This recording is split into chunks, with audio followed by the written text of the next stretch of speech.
Hello YouTubers, this is Sam Radio once again. This is the revision of this piece of junk radio that I put together. And did get it working, but they got a weak component in there or something. It got warm and I took it apart and nothing, it seemed burnt. But I don't know. But yeah, we had it all together and plugged it in and had a little sizzle, static noise, and then nothing. I don't know. So that's the conclusion of this thing. Thing is, if you're going to buy these Chinese kits, don't bother buying them. They're a waste of money. I built these other two. They were built actually a little better. In my other previous videos, I showed, I think, a red one or something like that. I built two of those. They were successful. This one, not so. I mean, it's... You know, I had the battery. I put the battery compartment in there, and the batteries go and things go there. And anyways, stand by.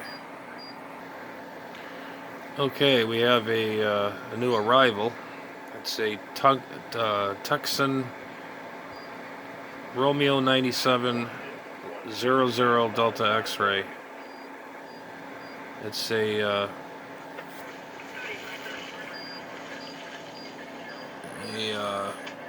multi-band, or not multi-band, but it's got I think 12 bands on it.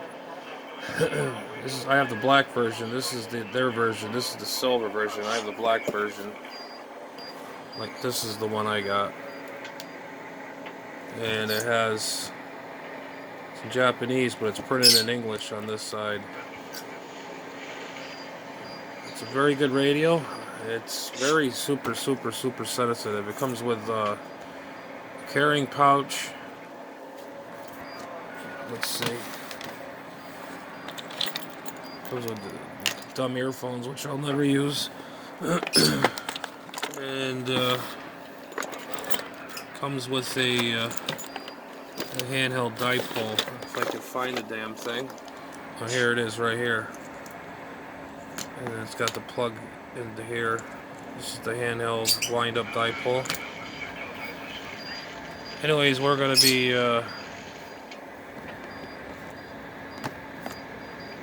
doing a nice test on this. See how she performs. Anyways, this is Sam Radio, just keeping you up to date. As far as that that Chinese radio, I think it's just a washout, piece of junk. I'll never buy them again. But anyway.